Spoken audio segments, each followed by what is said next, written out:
Here we are, 1:05 p.m. And great to see we've got over 40 people in the chat today, and I'm really excited to be here with everybody.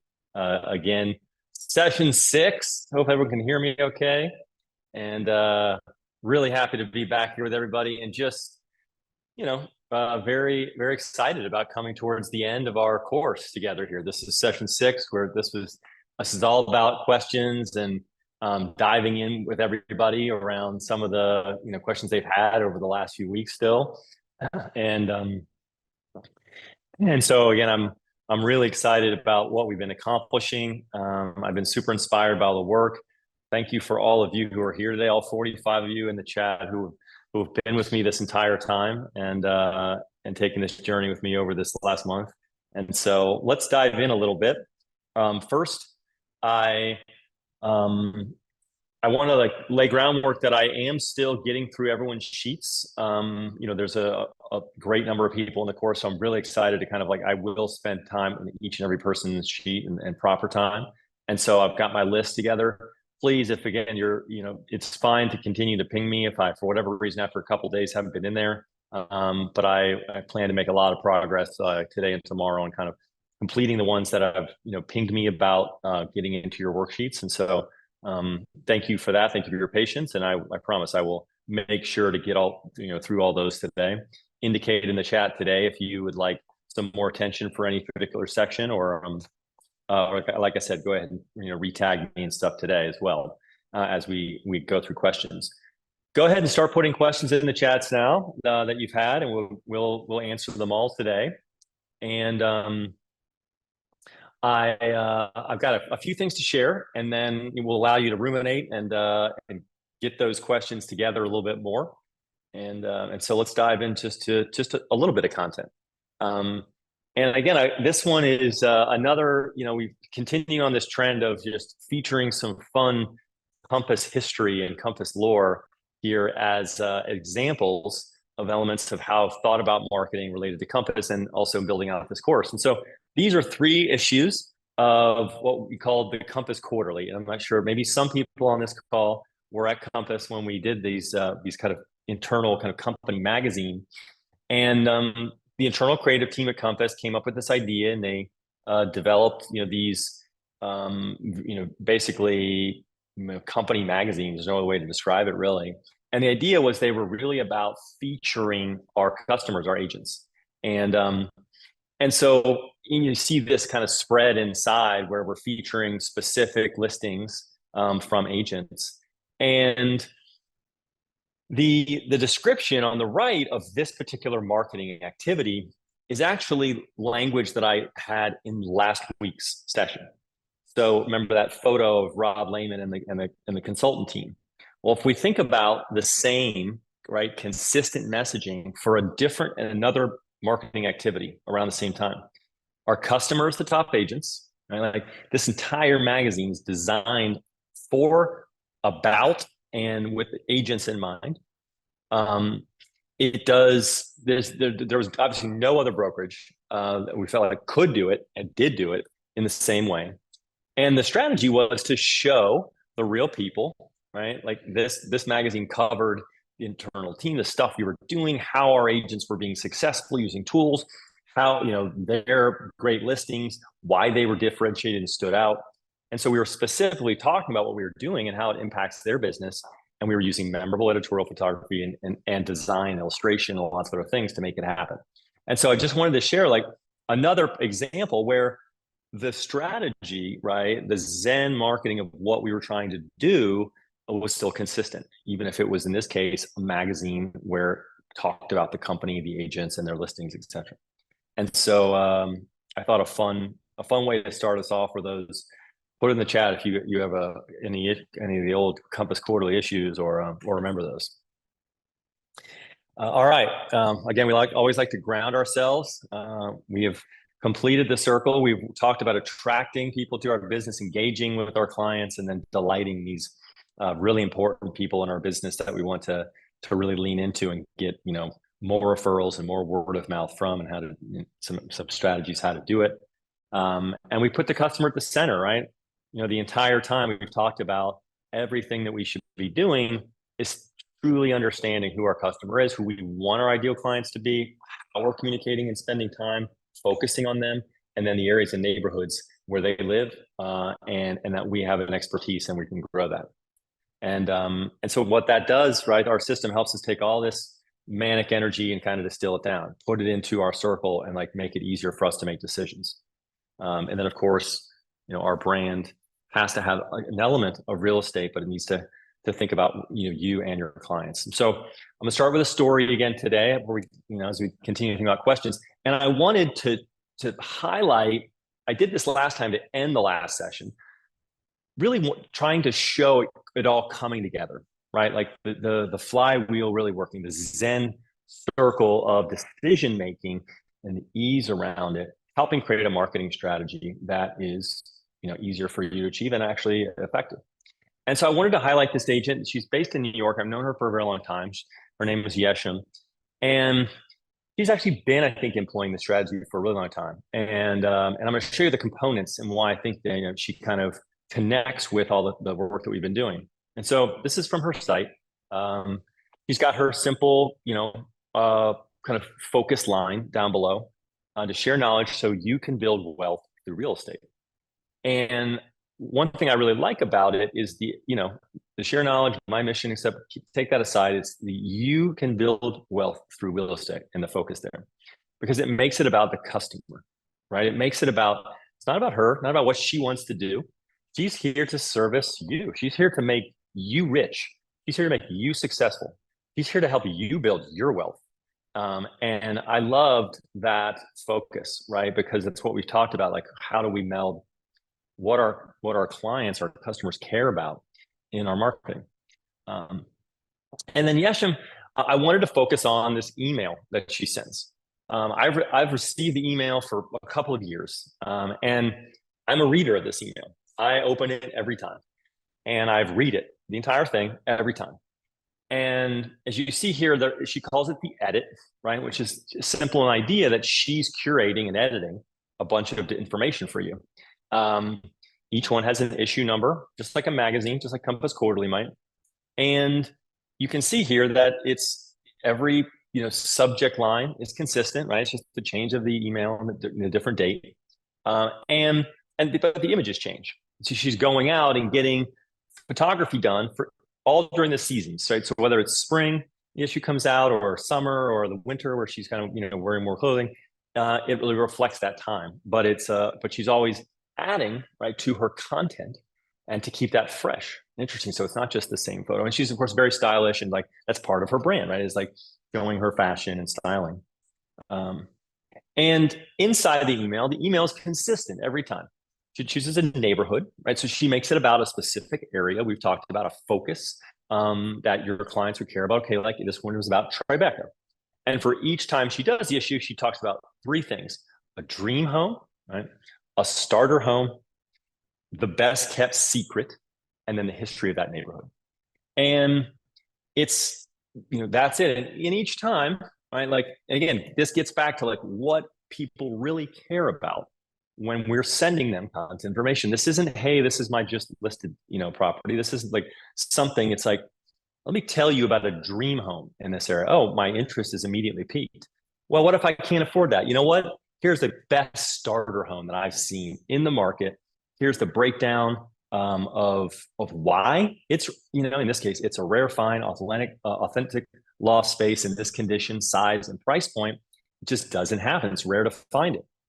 And you remember back when I talked about the piece, the mailer that we got, and how in all the copy, the one line that should have been pulled out was how unique this particular property was. And that's exactly what Yesham is doing here. And then, of course, love this kind of best kept secret, which really shows the insight, right? It's like something I'm telling you because I'm an expert that you should know about. And of course, the last is looking back. And I included this is like kind of an update of like something cool and interesting about the neighborhood in this case, that again shows her expertise as a Manhattan, real estate agent, like knowing the industry and the history of buildings and neighborhoods. And again, I think this simple summary of like the edit, all the other content changes, but like what it is stays the same. And this is like, again, finding the best of these areas. If anything, I think the opportunity, and I'll talk about that, could be like maybe she could reduce the number of neighborhoods that she focuses on around ones that she really wants to dominate and farm more effectively. But again, how does this carry into the consistency? This is her Instagram account. Every time she publishes an email, she also basically republishes it on her stories. And you click through, and so you don't get the email. She's still reusing that same content, right? It makes it easy for her to do one thing, use it across many different channels. The photography still works the same. I think like you basically get a sense of like almost a preview of it. And then her website. On her website, she has all the past issues, and so again, features. And when you hang out on the website for a second, a thing pops up saying subscribe to the edit. And I've talked about this a lot, right? Like so many of our channels, I've encouraged us, and I've shared a lot of like industry insiders saying that email is still as important as ever. And it's because you own that. It's your clientele. It's your list. You don't own, like you aren't working for Instagram, right? That's them building their business. Something like an email list or Substack is you building your business, right? And building up your place that you can own. So that's why I think it's a smart strategy to focus on. And lastly, as you see at the top of her, Instagram, call outs and things that she saved, just the issues. And then if you look at her content categories, it's 25% high-end real estate and architecture, art world, high-end travel with her partner, and personal lifestyle shots. And her customer cares about those things. Her customer is wealthy art lovers who buy, mostly downtown, Soho, Tribeca, etc. Now, where could she improve based on what we've talked about in the course? Well, one, she's missing listings and her own personal point of view, right? Her own work. And she needs to really weave, I think, more her expertise into the content she's posting to really kind of show her differentiation and connect it back to obviously her deep understanding of her client, but also balance that with, what she's actually producing and the trust that builds. So anyways, I thought it was a great example of what you all are doing and working towards. And then I'll end my kind of content today with another email example, because as a part of the course, I'm always emailing agents that I've talked with who I featured. And if you all remember Bill Herbst, we talked about him a little bit about how great he was with creating tags in his system, how he was one of the only agents I've seen who, when Compass's #1 videos were out, he actually gave the context of why that mattered for his clients. And so Bill's, a great marketer. And I asked him, what are the most effective things you're doing right now, Bill? And he sent me back an email and he said, my weekly email newsletter and my monthly newsletter to my building and trifold mailer. And again, it's about the strategies we've talked about. It is consistently, it goes out every day or every Wednesday at the same time. And he used to do it monthly, but 4 or 5 years ago upped it to weekly. And he said it made a big difference. Rather than see a drop in engagement, he's seen an increase with open rates over 60%. And like you said, sure, people unsubscribe, but it forces him to stay on top of what's going on in the market and the community, and be top of mind and show his expertise. And then last, his monthly newsletter to his building, again, like farm strategy, right? It's been amazing for him getting known in his building. And he's been sending it for several years, and it's led to many listings inside of the building. And so as simple as an email product that you all can implement for your farms that you are all kind of, many of you calculating which ones to do for the first time. And at last, his little tip he left, he said, make sure to let the agents know that for subject lines, he's found a lot of success by just keeping it specific. And if you look at the Eshams, right, if you're doing something, consistently, keeping those subject lines so people really understand it each time and know to look for it, or be very specific about what's inside. And he said some agents he sees use things like spring, hello April, right? You don't know what you're going to get inside, and there's no incentive to open it, so don't do that. So that was one tip you wanted to share beyond that. All right. Well, I hope that, kind of gave you a couple other great tips. I really love sharing when I hear from other agents about what's working successfully for them and how closely connected it is to the work that we've been doing together. So I was very excited to see those and share those today. And I know we've got some great questions and in the chat. I'll scroll back up to the top. Theodora Laraca, great, excited. Theodora, thank you for resending that today. I'll look for that, and I will. I'll set in my next review sessions. I'll make sure to jump into your worksheet. Hello, everybody from Washington. I love it. Great, Miriam. I'm going to definitely jump in there today for sure. All right, Brian has a question. When you open your mailbox at your office, what type of direct mail is grabbing your attention? When I think specifically about direct mail, right, and we've talked about it a little bit, so I've given like a few examples. The ones that are, to me, jumping out to me are ones that are immediately providing some sort of content value for me. The Barack Blackburn team does one to my particular office address, and it's basically a trifold. It's a Williamsburg one. I always open it, and because it's specific to the Williamsburg area. It often has restaurants or something that I have not heard about or kept up with. It covers a lot of new things happening in the neighborhood because this neighborhood is changing so rapidly. And it also gives you a really great understanding of the price point values and increases by certain price point areas. So it's like, here's what things look like at the 4 million and plus, but the sections are tighter. So it's not just like anything over 10 million is, doing this. It's really broken down by more specific and tight summaries that I can easily go, okay, like again, it's all about myself. Where's the comp for a particular property in the neighborhood that might relate in some way to me?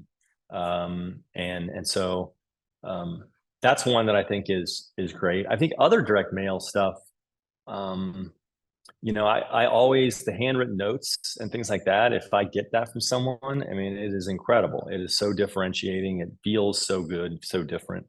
But you'd be amazed, Brian, the lack of quality from a direct mail perspective of what I receive is pretty incredible. It's really even hard to think of other great direct mail pieces that I've gotten from other companies. I did get a pretty good pet one recently.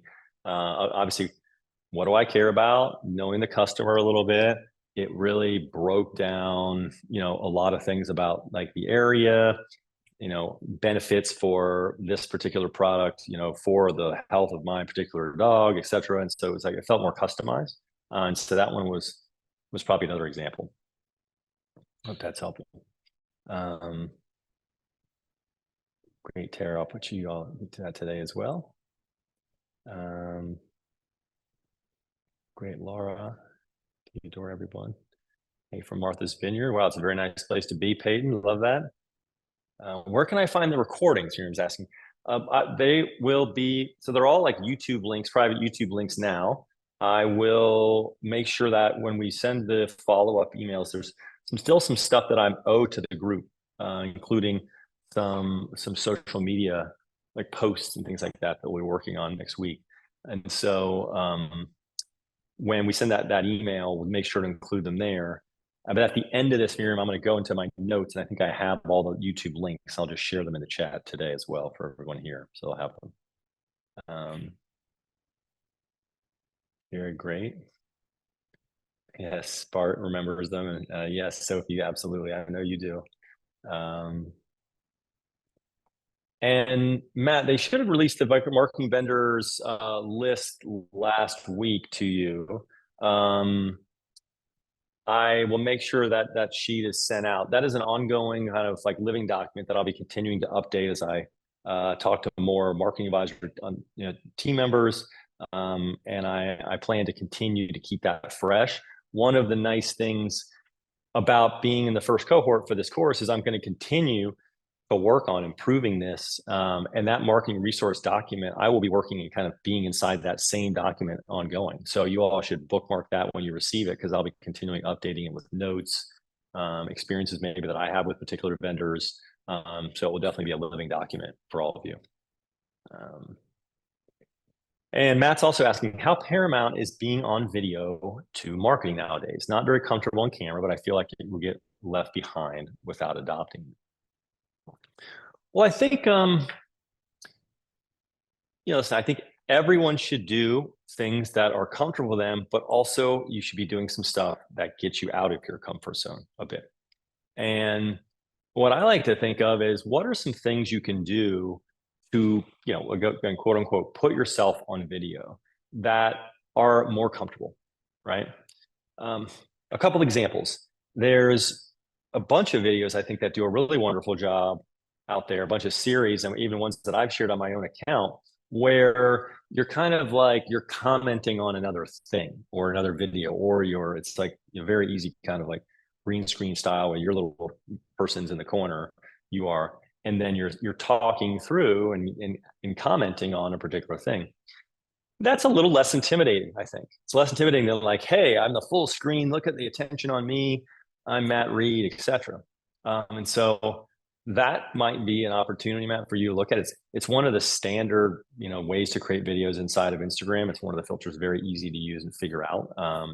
And so that's an option where you're offering your expertise and you're commenting on something. Two is that, like, there's a great agent that I just was checking out his marketing recently in Chicago, named Jeff Lowe. Jeff Lowe is, I think, the #1 agent in Chicago. And I think he does an amazing job of being just, the only time he appears in video is really like around a project. He's out on a particular listing and he's talking through the specific aspects of it. And it's very comfortable. It's very light. It's,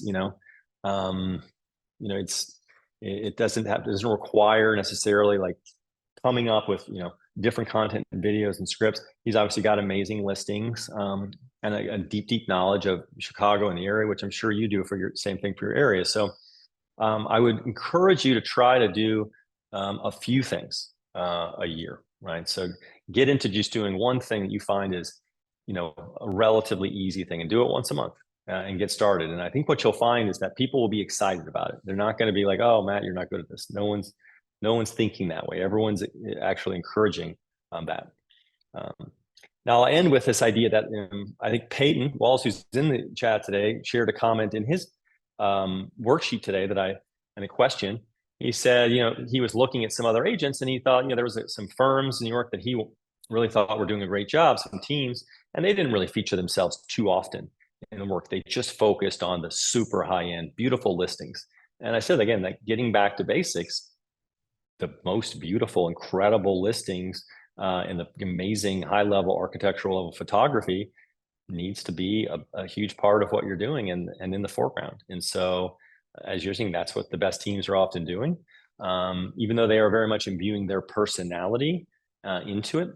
And so I think, obviously you want to make sure you're doing that really, really well. And then, especially if you're a single agent and building your business and building your reputation in a farm area, in a new neighborhood, establishing who you are, you're going to need to show yourself at least a little bit.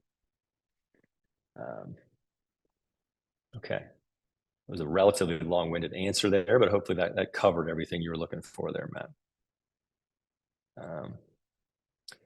Are these all her listings or just insights? So Laura has a question about Yeshim's email, about, are those her listings? So those are just insights on the market. She actually calls out the other agents who represent the listings, when there's someone, that she features, and then adds her own, right, context. And of course, many people that she works with are, working with her, and she's sharing this incredible insight. Then they call her like, wow, I love this place. What do you think of it? let's go see it together, etc. Can you tell me more about it? And so, yeah, she is editorializing just like a magazine might do, these other listings. She's not representing that she's selling, owning them.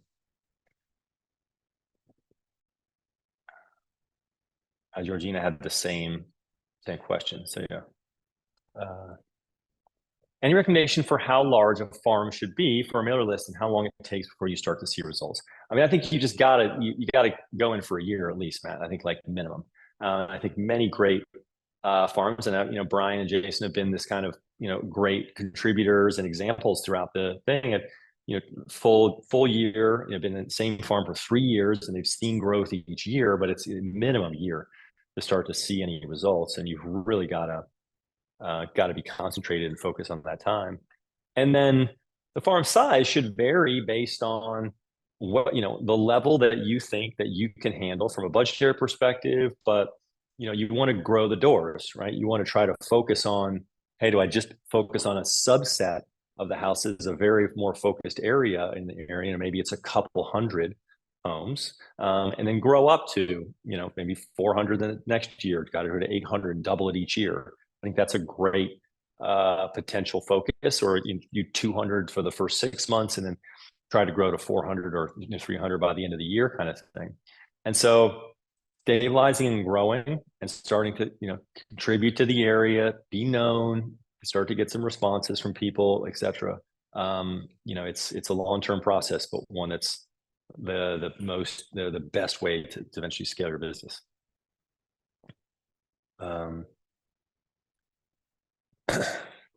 So Mary, I think exciting. So just signed up to kind of like, and again, I was always never sure how I felt about the word farm, right? Because it's kind of like just seems like you're toiling, and it seems so old. Whereas like it's really about bringing a modern approach to being an expert in a particular neighborhood and being the person who knows more than anybody and about that place. And I think it's really exciting that you're choosing a particular area. I'm sure you already have this, right?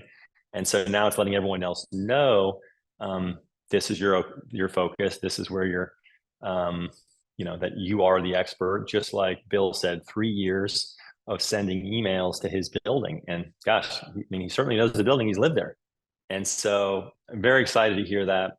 And again, I think like tips for success, it's not just mailings, right? Just like think about Bill Herbst's monthly email, just specifically to his building. He's built the list over time. Hey, he meets people in the lobby. Hey, I've got an email list. If you want to join it, it's all about the building. It's just about us and our community kind of thing. And it's really just gets back to like providing value, being present. Just like Brian and Jason done, going to the golf course, taking people out to lunch. There. The intangible things that all go together with focusing on a particular area and becoming a community advocate. And so I think those are all, you look back at all the sessions, and I think we'll have tons of ideas hopefully for as you are picking this particular area where to be consistent. Of course, with mailing is an important part of it too. James Fierro, good to see your name, my friend. It's been a while. Hope you're great. Long-time Compass agent. Do you think content or design is more important when starting out? Well, I don't think you can really separate the two too much, James. I think they are kind of one and the same. Content to me is, I guess design, when I think about it, is just like making things beautiful and thoughtful when you're creating them. And I think this differentiation, I'm sure you're thinking of as like photography and making videos and stuff, versus things that are graphic design or design driven. And I think I would worry less, right, about the particular category.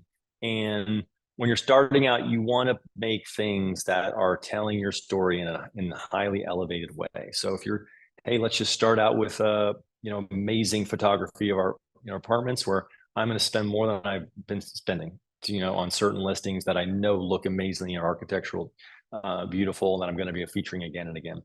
I need photos, just like you saw with Yeshem, enough that I'm really showing my lifestyle, who I am, etc. I need to invest a little more in there. But when I display that, or when I create an email, like it's got a great design, because like you got to match the two together. So, I think that's not really a way to answer in the sense of the choosing between the two. But if you have more specific question inside of those buckets that you're thinking about, and the trade-offs, put it in there, and I'll try to address it later. Yes, Shelton, I've been diving into your seeing that sheet. I'll do something during session last week. All right, Karen. So we got our main value proposition is our design and branding skills. We've identified that our best clients have been successful professionals who value our design expertise and turn everything over to us and trust us to maximize their equity. How do we find more of these clients? Because it's not necessarily in a particular area of the Bay Area. Everyone's pretty busy and successful. They aren't necessarily just art lovers or designers, right? I think one of the keys here, right, is that what you're doing is our best clients have been busy, successful, who value our design expertise and trending. I think you'd be amazed that, like, when you show that, when you're able to communicate clearly that you can do that you have done that for others, and you really show what the result has been for their increase in value and their time savings and their being able to spend more time with their kids, that's a message that other clients who are like them care about, right? Another thing always, Karen, which is when you've got these great, your best clients, I've talked about this a bunch, and I think this is a big gap area. Talk to them, ask them specifically, when you were considering hiring us, before you knew us, right? Why did you choose us? What was the reason that you picked us? Was it because of these areas? And if it was, how did you learn about that before? What would be meaningful for me to share with you to communicate that well? And so I think no matter if you don't, I agree with you. Not everyone is just an art lover or designer, but there are things that people pay attention to, right? When they're scrolling or they're thinking about, and they want to build a trust with someone who's like them, or they know they can trust. That's why they make the choice. And so that's why we focus in on an area, because those different people do have different interests. And so hopefully that helps explain a little more. Yeah. When publishing a curated magazine that I created highlighting my favorite listings and promoting them in digital print, what's the protocol for professional courtesy to feature other agents' listings? I've seen agents promoting Compass listings as featured property and only address Compass, not the actual listing agent. I completely agree. Like, if you've got a listing, someone else is listing your feature, just like I was mentioning with Yashin, like, you should feature that other agent, right? And say, like, hey, this is not my listing. You see that often when people feature other people's listings on Instagram and stuff. You might say represented by this, or the listing agent is this X person. And they say, if you'd like to learn about this listing or others, like, get in touch, and I'm happy to kind of coordinate a meeting with that agent. Now, of course, some people just straight up reach out and say, great, I see that's the listing agent, I'll go talk to them. But again, this is about building up a reputation, right, of curation, of knowledge base, and doing it in a way that provides real, unique value. And I think that's what I love about Yeshim's thing so much, is like, when I read through it, I really get the sense of, hey, I'm looking for a partner to go out and make decisions about real estate. Like, yeah, this listing might be great. I might just get like, hey, Trigger, this is the one. I'm going to go look for this one. But I still need an agent to navigate the process. And so you're building a reputation with people over time that trust her for, again, the edit, the curation, the ability to navigate a deal, et cetera. And so I think there's a fine line there, right? You don't want to be all just featuring everyone else's listings, which is why I said, even with Yeshem, like, she's missing a lot of her own listings there, which I think is a big drawback to what she's doing marketing wise. But yeah, you definitely should show them. And Sophie, thank you for jumping in, and others for like, we've got some legal stuff in many states where you actually have to reach out to the agents.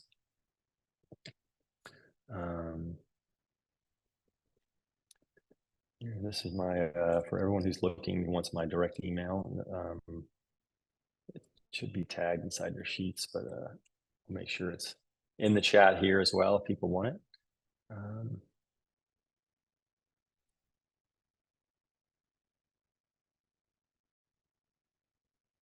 Okay, still going. What's the name of the sheet people are asking about? What's the danger challenges of focusing on one category?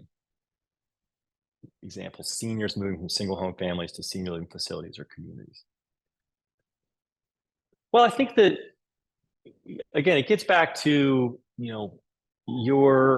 when you're communicating about things to a particular, and you're targeting marketing and information, you're doing it in a relatively targeted way to those people. So I don't know if there's a danger necessarily. Now, let's take the example we talked about last week, which was Joe Bell's down in Naples, Florida. Obviously very golf focused, right? Has gone all in on the golf thing.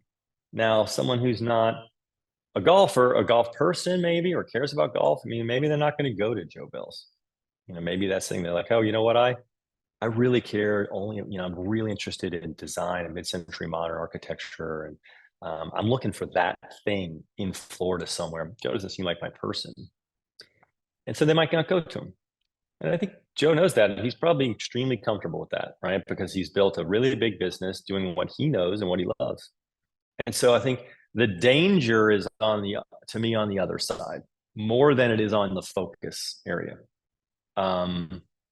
And I think when you want to make sure that the market, or kind of the people, right, is one that you feel like it's got a nice audience size. But I think depending on the marketplace, California, Florida, et cetera, like, you just look at the number of seniors out there in general, right? This is one of the biggest growing markets anywhere as people age up and get older, and they've got a lot of money, right? In many cases, they're often better targets for home buying than younger people. And so I think it's a massive, great category to focus on, Mary. And yeah, I think every strategy comes with like sacrifices, and you've got to focus your attention somewhere. But I think that's definitely one of the themes of the course. It's better to focus than not.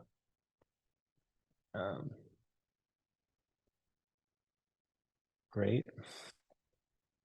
On the worksheet section, value props for our top customers. In the first column, what do you mean when you say below?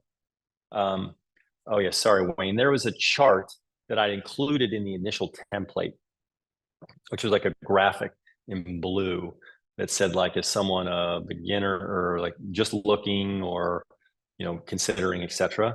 So it was more about leveraging those categories for you to understand, like, where do these people fall? Am I working with tons of people who are like just looking for property for their first time? I can't remember what the other categories are now off the top of my head, but that's and then I think it looks like there's a bunch of great responses from the team to help out, Wayne. Yeah, that's the phase, which is the phase of they're in their life, right? So, where are they as a phase? Like, are they like a retired person who's kind of looking for investment properties, or are they early in their search journey as a buyer or seller? All right, Susan has a question. Are people using tripods for recording videos? What about when you're walking around? Is your assistant taking the videos? Any tips would be appreciated. Not my wheelhouse. Well, I think this is why I think like when you're talking and you want to record yourself talking, like, it's totally, I would encourage you almost just stay in one place, find a great looking background, and prop your camera up on something, right? And just speak to it, and then record that section.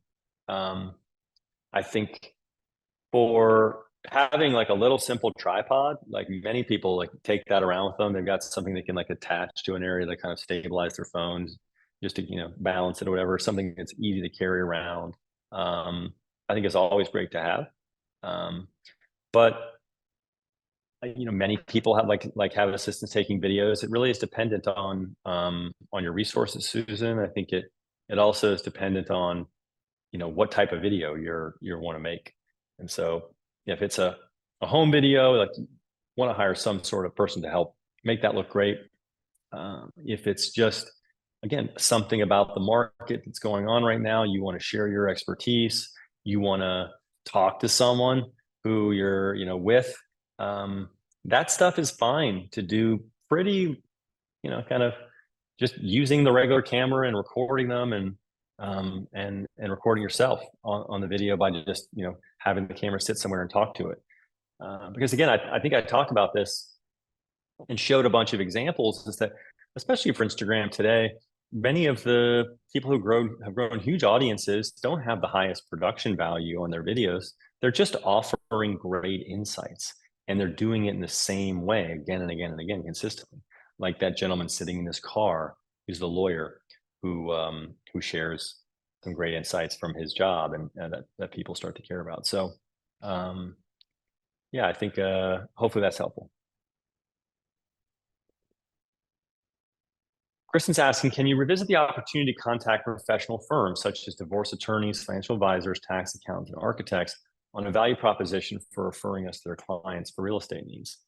I'm struggling with messaging tactics and outreach that would help increase odds that they would refer me to their clients for real estate support. Well, I think for all of those, they, to me, have some slightly different things that they care about, right? One, they're, I think, are they representing people related to property? And if so, maybe they're, again, attorneys in that way. There's a couple of things to think about. One, if you're reaching out to them and you feel like it's some sort of referral mechanism, can you talk to them about that specifically? Right? Like, hey, give you a referral fee if you do it. That's one option. If you are talking to people about financial, let's take financial advisors as an example, I think, and you're someone who has a financial advisory experience in the background, in your background, you make sure to speak about that, and you make sure to maybe, ask them what they would want to receive from you in ongoing information that they could pass on helpful to their clients. You might talk about how you've worked on investment properties. So it's like, what do they care about? What might be interesting to them that they would then trust you to pass you on to their clients? And so, without diving into a very specific, strategy around each one, I think hopefully that gives you some framework for how to think about them, because you can't treat them all exactly the same, unfortunately. But they have the same value proposition that anybody does. That's like representing some, wanting to make sure that they're getting something out of it. You take the best care of their clients, and that they understand that you're the right person to recommend. So I think people always want to work with the best, the most, the people who are, have the most knowledge about certain areas or neighborhoods, and certain, specialties. So I think that's something to share. And so many of it's been amazing, by the way, everybody, is to read all of your backgrounds on all the places you've come from, all the studies you've done. So many of you have these incredible backgrounds, which really matter for sharing to people, in these specific situations. And thank you. I love hearing the community jumping in, talking through some ideas that they've shared. So Theodora has an awesome one there about valuation reports for divorce attorneys. All right, Corey has a question about what's the best way to target sellers in a luxury second homeowner market. Mailings do not work because the ownership is typically in an entity that is sent to a representative. I'm also not certain that the demographic I'm trying to target is highly active on social media. So without knowing too much more, just kind of like gut instinct, yeah, like this is a great number one, research on, on understanding the market, on understanding the neighborhood that you're farming, and understanding the seller or the target audience that you're trying to speak with. And I think I don't know too much based on a broad-based second homeowner market, because I think when you've got obviously big markets, right, like in Florida that are second homeowner markets, and those mailings, I think we'd have to know a little more detail, Corey, and maybe you can add a little bit more context in there. But I think that the team is also doing a great job of jumping in. And just about to say, like, the same strategies from above that we're talking about, of focusing on understanding who are the firms that represent the homes in those areas, and then actually marketing to them instead, right? If they are, again, corporate attorneys or some sort of financial fiduciary advisor team or something like that that's representing significant numbers of homes in a particular area, that's a good learning to say, hey, that's actually somewhere to market instead, if that's your farm. Or maybe go, hey, you know what? Where do I know that there's transaction volume and turnover from real people, and focus some of your marketing efforts there if that's more challenging. But yeah, exactly. This is Sophie's got a great tip of exactly what other affiliate groups here at Compass do, like sports entertainment, when they are doing big marketing pushes to particular representatives and managers.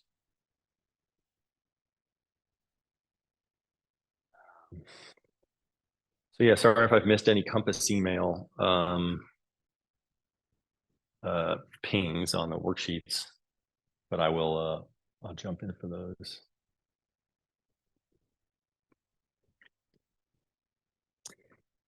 I'm here. I see the real estate tag is Touch of Dutch. So I think great, love the way it sounds. It's really fun. The question is, how are you complementing that with the information that matters to them? So again, to your point, it's okay if like a tagline is something you just want to be memorable, like you want it to be consistent, and say something over and over again. But what's a subline or a thing that when someone asks, hey, what do you do? Well, what do you mean by that? It's like, I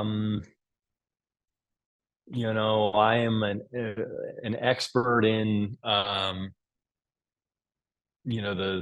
the Europeans coming from Europe and moving to my particular market or whatever. I believe that Dutch design is the pinnacle of great design, and so I'm better than anybody at applying the learnings of that to the staging and renovations that I do to make my clients more money. You definitely do have to think about how to connect it back to something that they care about, but it doesn't mean that the line itself doesn't work, because I think it is memorable and fun, and it's connected to who you are. It can be a part of a suite of marketing that you do. But yeah, it's just something you're going to have to complement with something else, because to your point, just having that big line to be the only thing you say doesn't really communicate enough to be able to make it differentiated or give people reason why to choose you. I see everyone else is jumping in, doing a great job of helping others answer questions inside here. All right, we've got about 6 minutes left on the hour here. Thank you all for your amazing questions. Always great discussion in here. And I know I've got a lot of work to do still to jump into people's sheets, so don't worry, it's definitely happening, and I'll take it as I don't consider this the end of the course until I get to everyone's sheets and be able to give quality feedback inside of there. And so I just wanted to share too, one of the things we talked about was this kind of marketing meeting plan, right? A worksheet that you can use as the foundation for your marketing meetings. I basically just condensed the top here of the existing marketing planning worksheet, and this can be something that you use for your meetings, right? Because every one of those meetings, you should be looking at your focus. You should be like establishing what your goals are and reimagining that, and like making sure that you're locking in on those every month. Um, you should have your breakdown of what you did last week, month to for outreach, and then you should have your tracker, your activities that you're doing, and make sure that you're leaning into your content categories and the pillars and series that you've outlined. So, um, you just wanted to kind of mind that, and then of course you want a great example, as we did last time, of how to actually build out and apply your tracker. A better version, I think, than the one that I had shared, which is a little more too simplistic. And then having your companion Excel breaks down all the various things that you're doing with everybody. And then many people have asked, like, I think, CEO, what is the resources sheet that people have asking about? So again, I've built out this a bit. I've got a really like this next final deliverable set you'll get is going to be really focused on AI resources too. I've got more work to do in looking through the full suite. And like I said, there will be this is an ongoing list. Because you are all the first cohorts, you will bookmark this. I will be adding to it, changing it, updating it, ongoing for future courses, so that this is a living resource that if you all work with someone or think, hey, Matt, inside of the design and branding section, I've got someone I worked with who was fantastic and inexpensive and did an amazing job, send it, add it. And we'll be helping each other create like what is a fantastic curated list of the best resources to help us with our business. So this is something I plan to continue to improve. Looks like somehow I lost the information. Make sure I don't see any more questions in here. And I wanted just to end with this one awesome, amazing summary. And the whole idea for this, and let's just get up one last time together. Let's stretch our arms above our head. Let's get a little like stretch and a breath out in through our nose and out through our nose. Because this is what it's all about for me, everybody. You've all committed to working on yourself and your marketing. Hopefully I've shown you a lot of systems to put in place to help make your decision making exponentially easier. I know that doesn't mean this still isn't a lot of work. It's going to be a lot of work, but I think over time you're going to get better and better at this by living inside this system. And this was someone who really inspired me, which is like, if we're going to do one thing, just start marketing yourself for the first time, and do some digital stuff, do some physical. In this case, she's talked about wanting to leave somebody people's house they remember her by, and learning, and going against what makes her uncomfortable. So, very inspired by this, and I think it was a perfect way to end this course, these live sessions. I am doing another cohort of this course. I'm in the planning with it right now. We'll be learning so much from all of you and this process, and for improving for the future. I'll definitely be doing another in-person course in the future. I'll also probably have some offshoot, things like smaller, more focused, shorter term sessions that might be on specific topics over time. And so really trying to take all the learnings I had from this course and design what I think is, again, just the most impactful and helpful courses that I can put together for you and others. So, it's been for Sophie, what's the link for bookmarking? You'll receive the link, and let me know let me just go ahead and while everyone's here, I'm going to stop sharing for a moment. I'm just going to get the link for everybody and drop it in the chat. That's why you all have it there, and you don't have to go find it later or wait for it.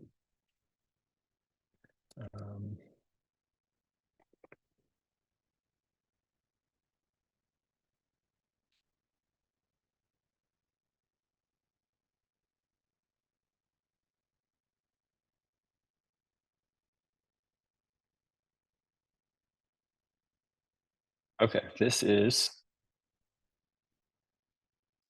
the Google Doc. the marketing resources. Like I said, book market, I will be continuing to update it, and I'll put like the dates in of when it was last updated. I put some stuff in there yesterday, so it's May 1st, 2024.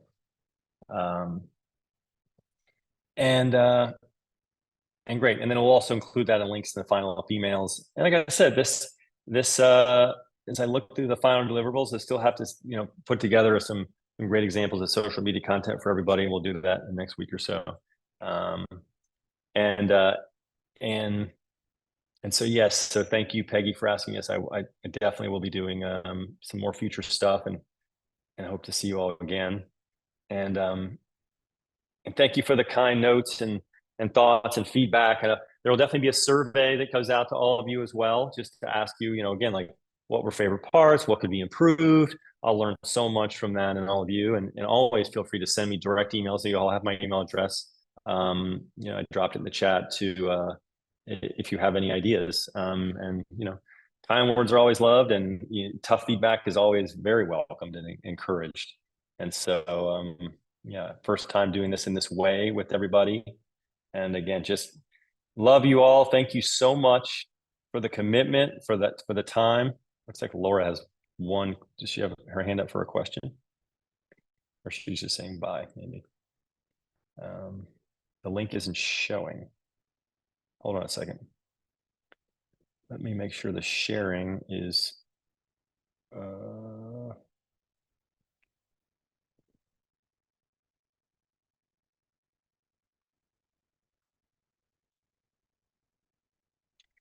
try the link now, everybody else, just to confirm that you can see it, because I think still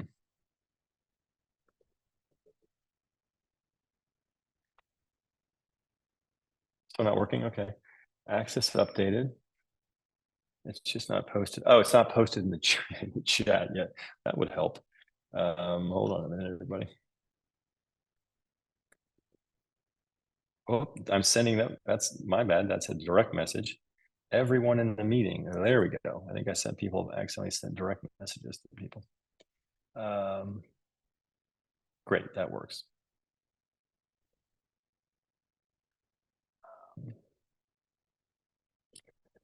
Great, and just so we'll listen, our last 2 minutes, let me just share my screen, and I'll actually walk people through this document real quick. So again, the things that are in here were based on categories of things that I felt like I heard from the course or from agents over time. And so one is like outsource senior people to help me. There's a woman named Toby who used to be a former Compass employee. She's actually doing kind of outsourced COO work for agent teams. There's a company called Sheridan Street, which is a little more lead gen focused, but they can take on a lot of your kind of marketing work. They'll help you define the strategy. They'll run the ads, leads, they'll feed the leads. Now, again, it's a helpful experiment, like I said here, and I add context in these, right? If you can handle all the kind of, you need all the crazy lead gen coming in, you're looking for organic leads. But again, this isn't one of the main strategies I'd recommend for people who are building their core listing business. Virtual age assistants, like I mentioned that last time a little bit. And I know some of you have those, but another option if you haven't explored. And I'm sure Candy has some other options for the less than full time per month, right? Depending on how much you want to spend for a virtual assistant. And there's lots of other places you can find virtual assistants, but this is one I felt like has been a great resource, and this one particularly has helped me. And I've got some design studios here, and some this is actually one I'm going to be adding a lot more to, but Stephanie Hinson is great and a former Compass designer, and I worked with her a bunch. She actually was the one who helped me with some of the brand design work for the class and the coursework, and so she's a great person to reach out to. And Superside is one where it's again more remote teams and stuff, but less expensive if you're just looking for pure design help. There's some social content creation people, great Instagram lead gen and ManyChat, like, consulting people that are very specific, very hyper focused on that thing. Of course, website design, and these are some of the main ones, but I think still the core ones that I think are the best in the industry. Video creation tools, right? Like for those looking to kind of lean a little bit more into this personal video work. This capsule video tool is a tool that I use and I really, really love. And it's incredibly easy to use. It allows you to basically edit video, basically just like eliminating text on a box, not have to actually know how to do an editing. A few AI resources. This is one I'm going to be building out a lot more. And then some of the ones we talked about, Loom is in here. This is the film team that I use for some of my course videos. And digital advertising team. This is one I find, I think is very vetted, like it works with tons of Compass agents, and I know the founder well and they do a good job. And then, yeah, as you imagine, just to start, right? We could go all kinds of different directions, especially gifts and extra touch. I didn't even really dive deeply into that area, but didn't want to make this list too overwhelming to start. The last section is literally just education, right? So it's like some of the stuff I've shared, some of the resources, some of the experts that I've featured, tried to pull and put some of those here so you could access those again. So hope that's a helpful explanation for everybody. And like I said, thank you for all the kind words in the chat today, and everybody have a wonderful day, an incredible rest of the quarter and rest of the year. I know you all can do it. You're all, taking away some valuable lessons that I know you're converting, and I just loved working with all of you in the chats, and I will very much spend more time for all of you. I'm going to take a moment here off and make sure to write down all the people who've raised their hand, and I will be jumping into those sheets. So thank you so much, and take care, everybody. Go Compass.